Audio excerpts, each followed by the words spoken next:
Your favorite surgeons from Grey's Anatomy didn't just walk away. They were running for their lives. One spent years in therapy, just preparing to quit. Another checked into rehab while fighting addiction that started with back pain. A young doctor was diagnosed with mental illness as her body gave out from stress. Behind every dramatic exit was a desperate person who decided that no amount of success was worth the price they were paying. It all started in 2004 when Shonda Rhimes sat down to create something different. She didn't want another typical hospital show. She didn't want women on screen to feel fake, and she definitely didn't want to copy what already existed. That's why, even though she was from Chicago, she picked Seattle for her show's setting. ER was already based in Chicago, and she wanted a fresh vibe. But the bigger idea wasn't just about where it took place. It was about the people in it. Rhimes wanted women who felt real, not perfect, not polished, just honest.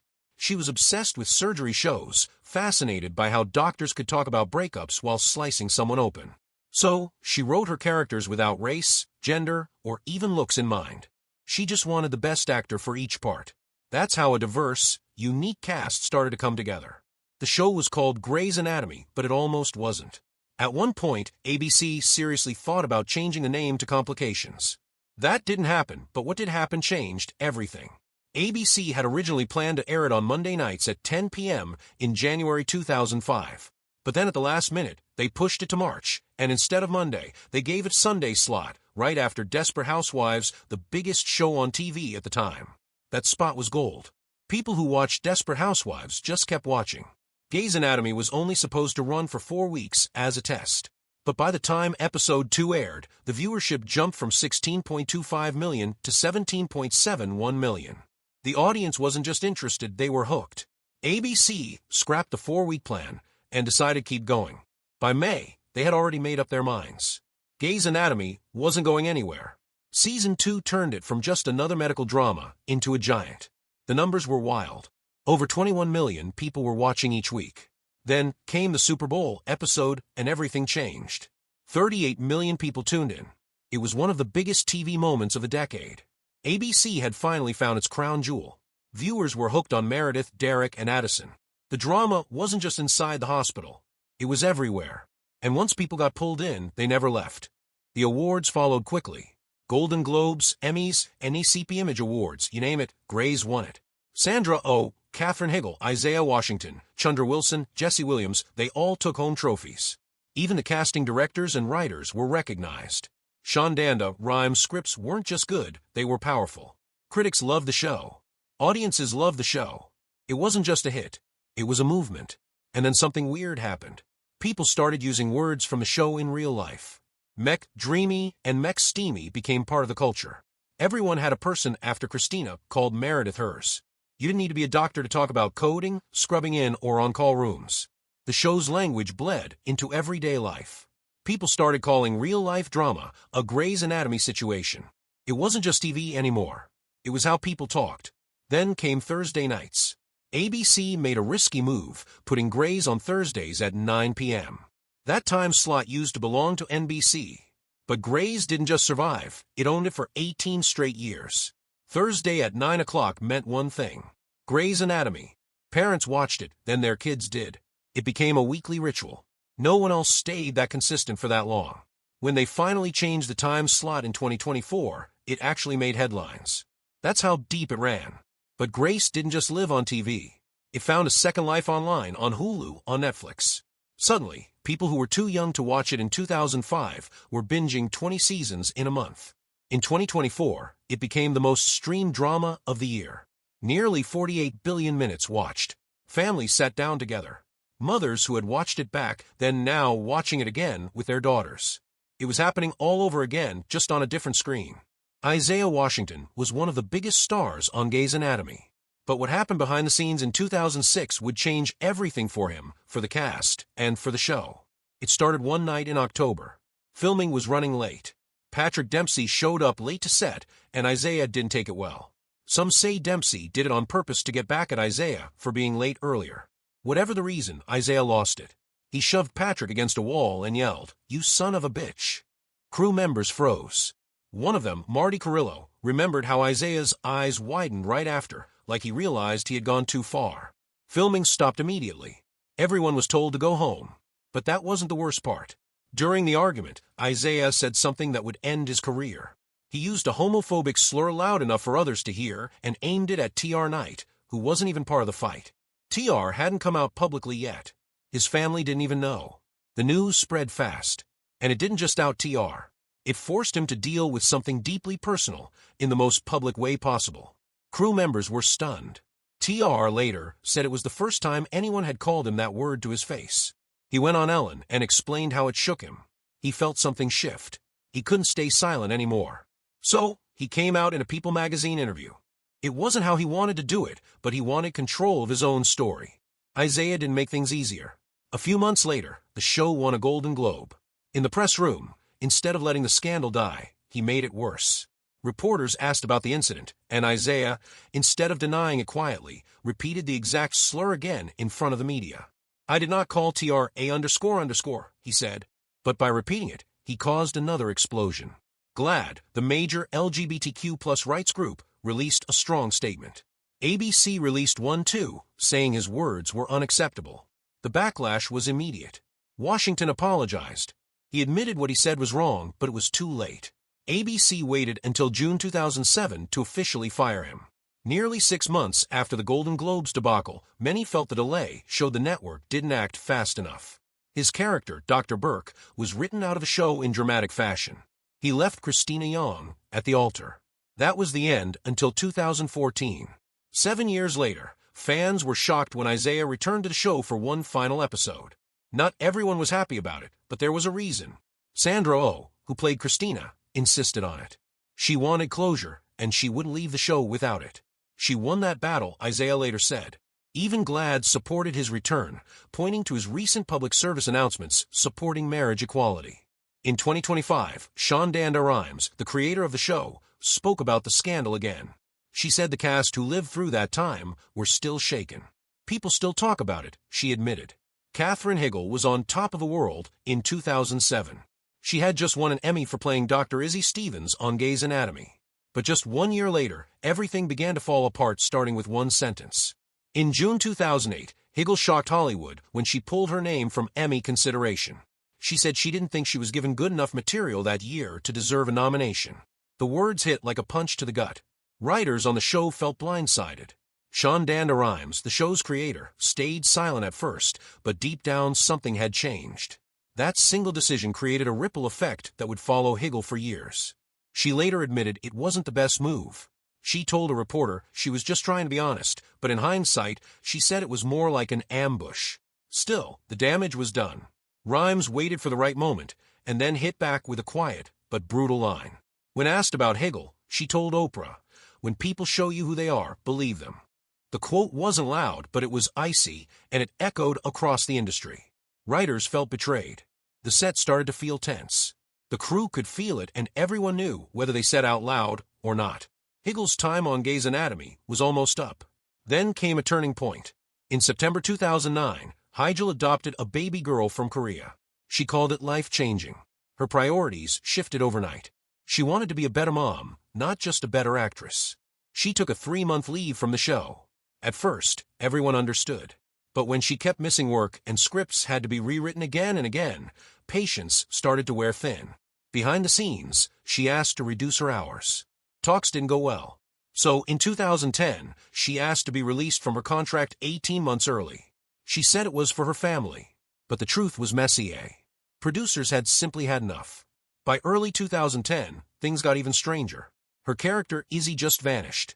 One day she was there, the next gone. No big send-off, no dramatic exit, just gone. One of the writers later said they had a plan for Izzy, but Heigl didn't show up to film it. Heigl's side told a different story. They said she was back in LA waiting for the call. Nobody gave her one. It was like a breakup where both people stopped talking, and then one just moved out. When Rhimes finally released her from the show, it was over for good. Izzy didn't come back, not even a goodbye scene. It wasn't until 10 years later that fans even got a hint of closure when Alex Carve left the show to be with her off-screen. But the story didn't end there. In 2014, Rhimes gave another interview, this time about her newer shows. When asked why things were smoother, she didn't hold back. "There are no Heigls in this situation," she said. "I don't put up with __or nasty people." Everyone knew exactly who she meant. And with that, Higgle's name became a cautionary tale in Hollywood. Producers started avoiding her. People called her difficult. Offers dried up. She wasn't just out of Grey's Anatomy, she was out of the spotlight. In a 2021 interview, Higgle admitted the rumors crushed her. She said the criticism spiraled out of control. She went from honest to difficult to ungrateful in the blink of an eye. Eventually, she had to get therapy to deal with it. She said she felt like a piece of garbage. But in 2022, something unexpected happened. Ellen Pompeo, the face of Grey's Anatomy, spoke up. She said Higgle had been right all along, that she was ahead of her time. And suddenly, the story flipped again. Maybe Higgle wasn't the villain. Maybe she just spoke up too soon in an industry that wasn't ready to hear it. Maybe, just maybe, she was right. But by then, it was already too late. Patrick Dempsey's exit from Grey's Anatomy wasn't just a plot twist. It was a real-life meltdown that had been building behind the scenes for years. By 2015, things had gone off the rails. According to executive producer James D. Harriott, Dempsey had become a serious problem on set. He claimed Dempsey could stop production whenever he wanted and made people nervous just by walking into the room. ABC executives even had to step in and hold private sessions with him. It was that bad. And while there weren't any sexual allegations, the tension was undeniable.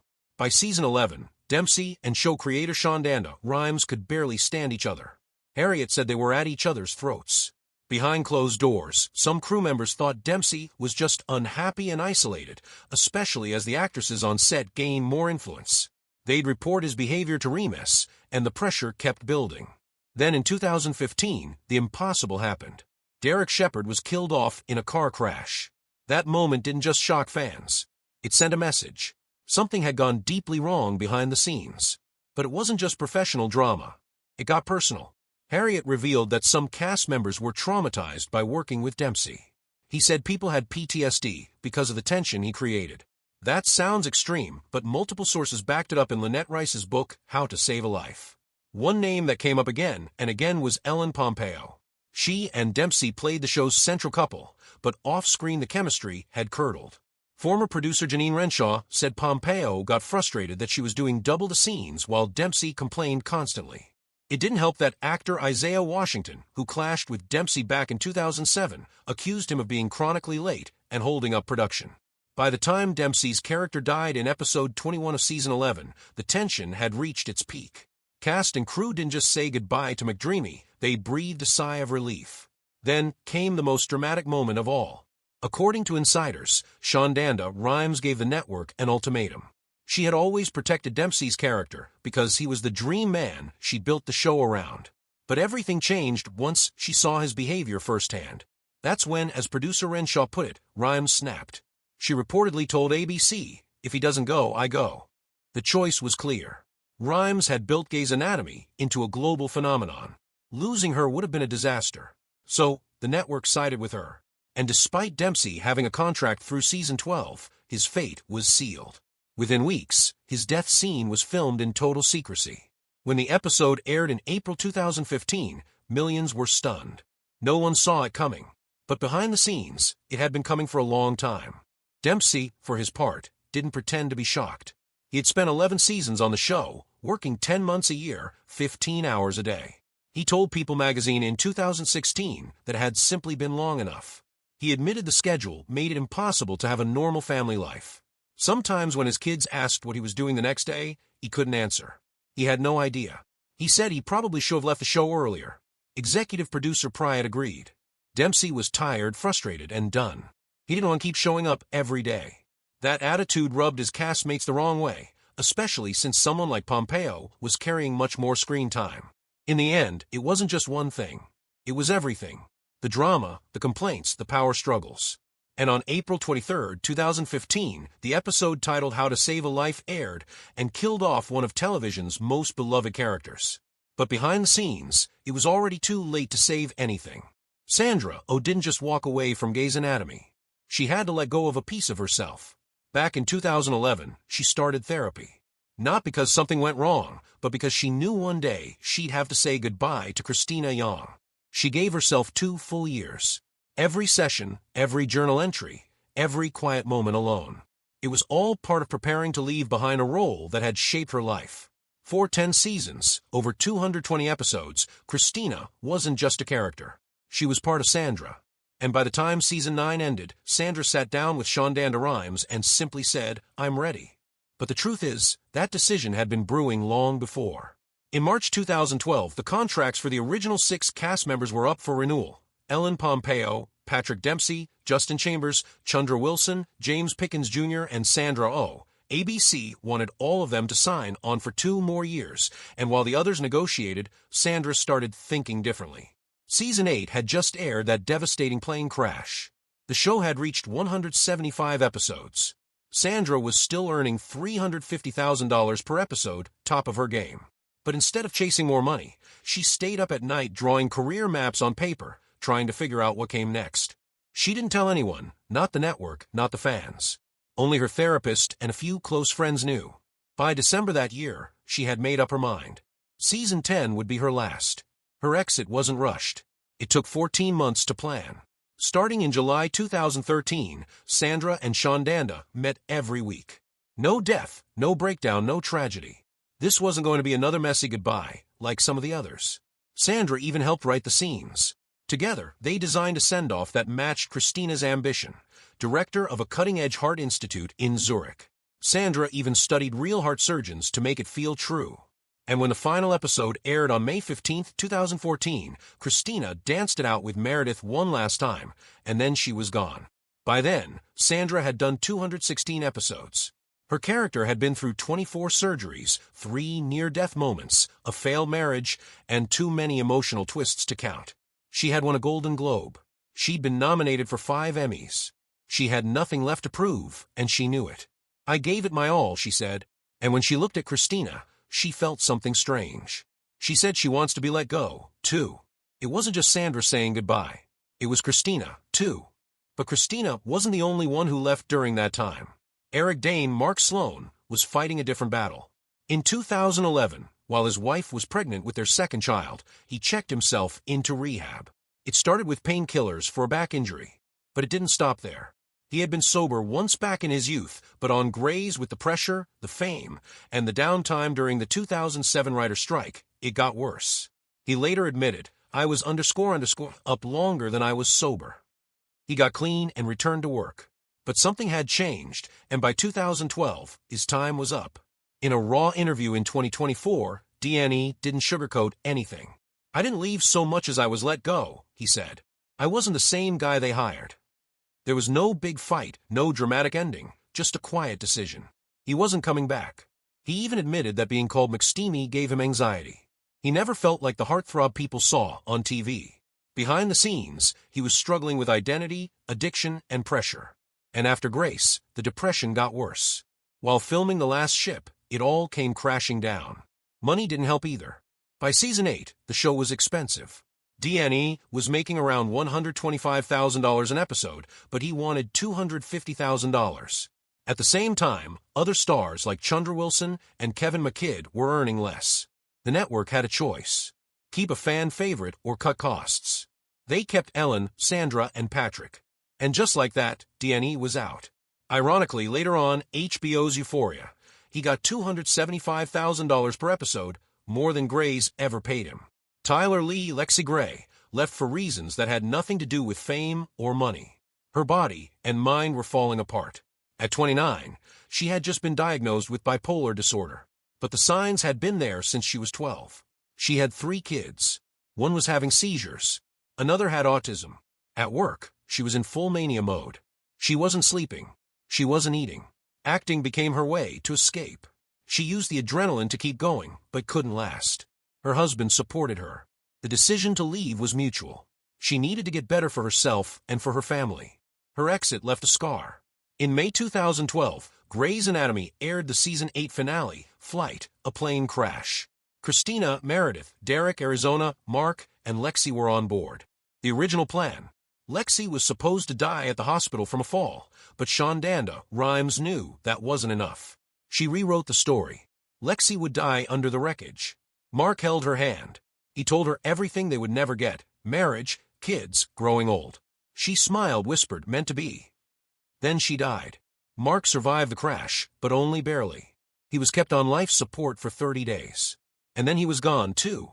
Seattle Grace Mercy West was renamed Grace Lone Memorial Hospital in their honor. Years later in 2020, both of them came back in a dream. Meredith was in a coma, and they appeared on the beach just for a moment, just long enough for fans to say goodbye again. When Alex Carve disappeared from Grey's Anatomy, no one saw it coming. He was just gone. No warning, no goodbye.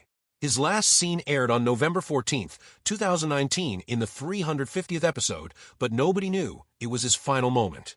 After that, episode after episode gave strange excuses. First, they said he was visiting his sick mother. Then nothing, silence. But this wasn't just any character. Alex had just taken over a hospital. He was helping his wife Jo through serious mental struggles, and he was still Meredith's closest person after Christina left. For 7 full episodes, fans waited. No closure, just questions. Behind the scenes, things were worse. Justin Chambers, the actor who played Alex, was dealing with something serious. In early 2020, reports came out that he had been struggling with stress and depression.